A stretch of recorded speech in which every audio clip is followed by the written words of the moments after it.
Welcome. This podcast is going to focus on kinetic molecular theory, KMT for short, and specifically how to do the step-by-step thinking with kinetic molecular theory to write a good CER. I'm Miss Mikesell. I'm one of the chemistry teachers at Eagle Crest High School, and I hope this helps. So tips as you're watching this podcast: get out your notebook, take notes, pause me, and pause the podcast when you need to catch up on your notes, draw a picture or illustration, or think about the answer to a question that was posed. Here's our EQ for the podcast. Can you explain the behavior of gases using kinetic molecular theory and the four variables of a gas: pressure, volume, temperature, and the number of molecules? So let's review the four variables that describe a gas, because they're going to frame our step-to-step thinking as we use kinetic molecular theory. Pressure is abbreviated with a capital P. That's a force per unit area. It's measured in atmospheres, kilopascals, millimeters of mercury, or pounds per square inch. We tend to use atmospheres as the standard unit of measurement. And pressure is the number of collisions of the gas molecules with each other and the container. So we tend to represent pressure when we're doing a drawing as the arrows or the movement of the gas molecule colliding off a container or each other. Volume, abbreviated with a capital V, is the space a gas occupies. It's measured in liters.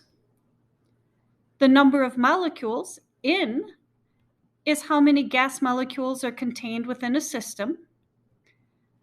And it's measured in the number of moles. This is a calculated unit that we'll get to in a little bit. And temperature, T, is the average kinetic energy of the gas molecules. Temperature describes how much energy or the speed that the gas molecules have. It's measured in either degrees Celsius or Kelvin with a capital K. And again, that average kinetic energy measures the speed at which the molecule moves. The Kelvin temperature of the gas is directly proportional to its energy. If you double the temperature, you double the speed at which the molecule is moving.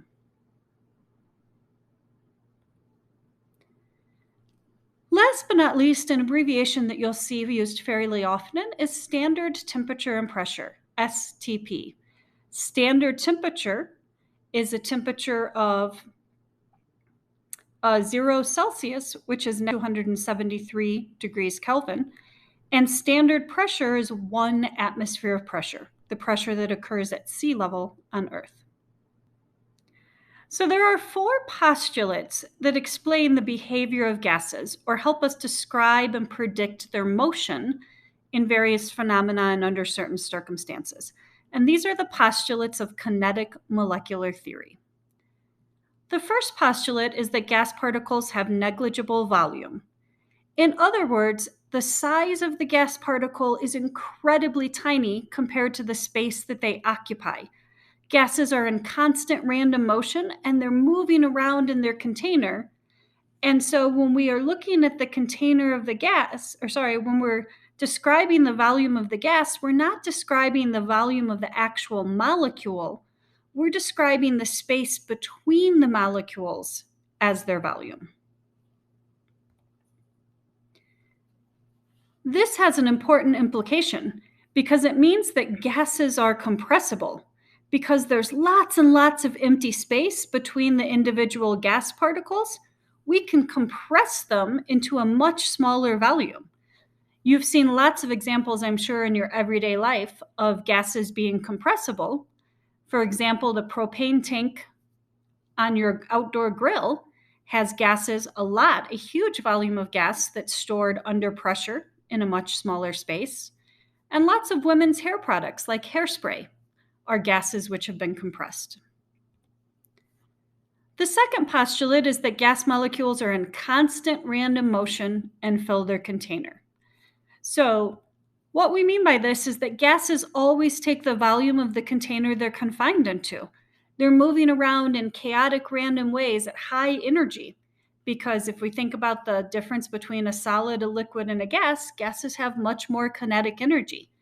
And so whatever space you give them, they take. They fill the container that they occupy. The third is that particle collisions are elastic. And what we mean by elastic is that collisions between the gas molecules with each other or the walls of their container do not decrease the amount of kinetic energy in the gas molecule. So if a gas molecule is moving along at 80 miles an hour when it hits the wall, it's still going to be traveling 80 miles an hour when it departs from the wall. It does not have a loss of kinetic energy. Most of the phenomena we describe in real life is inelastic collisions. But for gas molecules, the theory is written on elastic collisions, which makes the math much easier to do. That's not fully true, but the loss of energy is so small and negligible that we can ignore it. And finally, kinetic energy is directly proportional to temperature.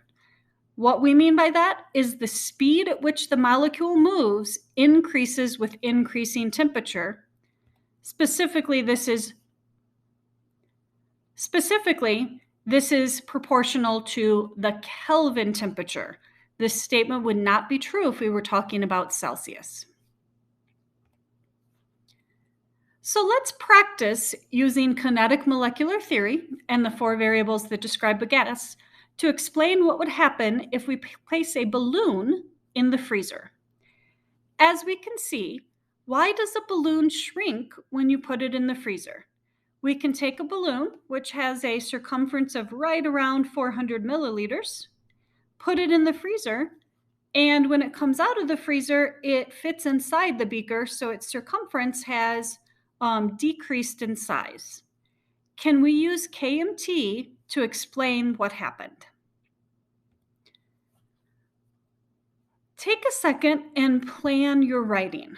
I would love to see you pause the video and identify what's the independent, dependent, and controlled variables in this experiment. Draw a molecular view model, a model that shows the gas particles in the balloon, both before and after the freezer, and then explain the response of the balloon. So one of the things I want you to think about is that a balloon is a flexible container. It's not rigid like a glass beaker, and it can adjust in volume. Hint, volume will not be the dependent variable. What happens here and the motion of the gas molecules in the freezer will cause the volume change of the balloon.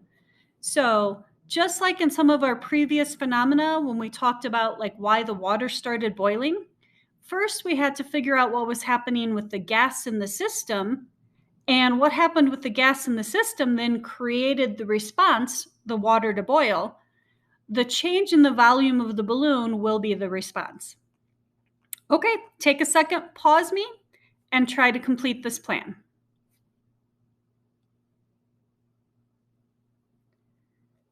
Let's see how you did. When we go to identify our variables, we need to think about what are we keeping controlled or constant, what did we purposely manipulate or change, and what would be the response. So we should have kept the volume of the balloon constant because initially the volume of the balloon is going to be the same. The pressure of the room isn't changing, and so the volume of the balloon would be at equilibrium with the pressure of the room, unchanged. The balloon was also sealed, so it should be constant. The number of molecules inside would be unchanged throughout the course of the experiment. You were intentionally changing the temperature, though, which would be your independent variable, by putting it in the refrigerator.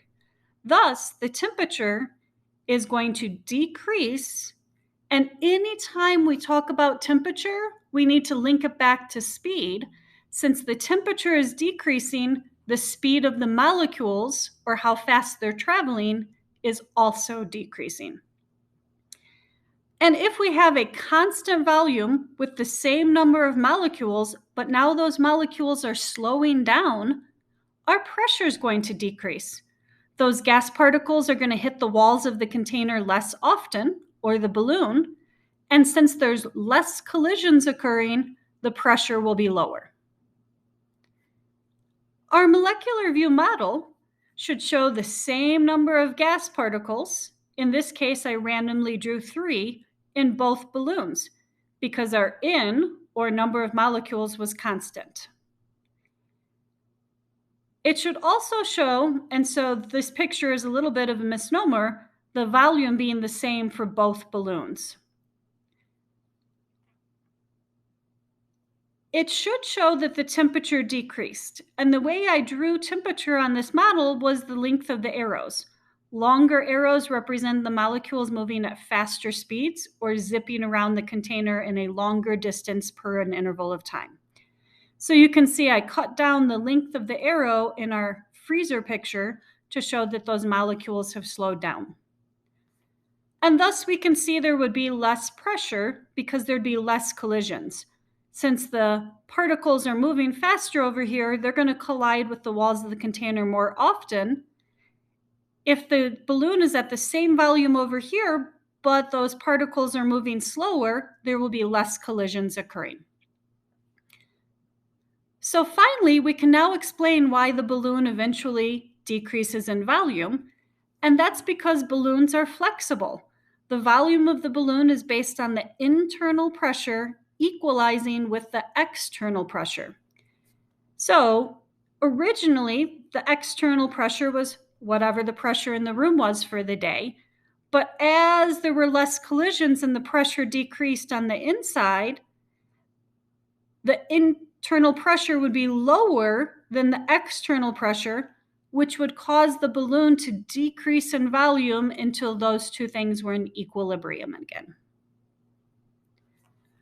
All right, our job in writing the CER is to take your planning from this page and turn it into words in your CER. So our goal is going to be to talk about all 4 variables, P, V, N, and T, as well as those 2 key words, collisions and speed, as we write our reasoning, trying to take this picture and put it into words so that someone will understand what happened, and then connect the behavior of the gas to what happened with the ultimate response, the size of the balloon. Take a second and write out your claim, evidence, and reasoning for me.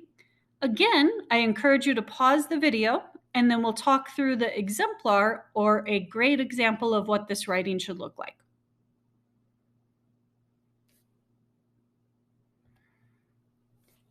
Okay, your claim should answer the essential question. So it should tell me the mathematical relationship between the independent and dependent variable. As the temperature of the gas molecules in the balloon decreased, the internal gas pressure of the balloon also decreased. They are directly related. Your evidence should be either quantitative, numerical, or qualitative observations. In this experiment, it would be observations because we didn't take any measurements or record any data. Although I suppose we could talk about the volume of the balloon decreasing to below 400 milliliters. So the balloon volume was the circumference of the beaker. After placing it in the freezer, it visibly decreased in volume in the rigid beaker. And finally, your reasoning is the hardest part of writing a good KMT CER. We really want you to describe the molecular motion, the behavior of the gas molecules, so that someone that doesn't understand KMT theory would understand why the balloon responded in the way that it did. To do this well, you're going to need to use all 6 words, P, V, N, T, speed and collisions, and then link it to the ultimate response, why the balloon changed size. So I like to start by talking about what's constant in the experiment. Then I tend to talk about what I purposely manipulated or changed, the response, and then finally link it to the behavior that I'm looking for. Since the balloon was sealed, the number of molecules was constant. the external pressure was unchanged, so the initial volume of the balloon would also remain constant. As the temperature of the gas inside the balloon decreased, the speed of the gas molecules decreases.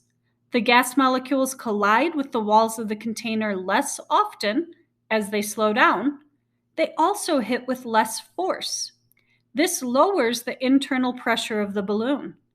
Thus, the pressure inside the balloon is lower than the constant atmospheric pressure outside the balloon, and the balloon volume decreases until internal and external pressure are equalized.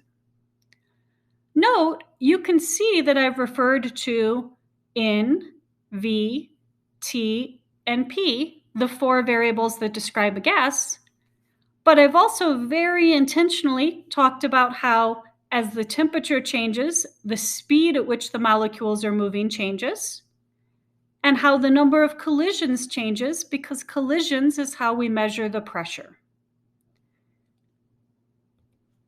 Finally, that last sentence is where I'm taking the behavior of the gas particles and then linking it up with the behavior of the balloon, why the balloon changed size. I hope this helps. Thanks for watching. Have a great day.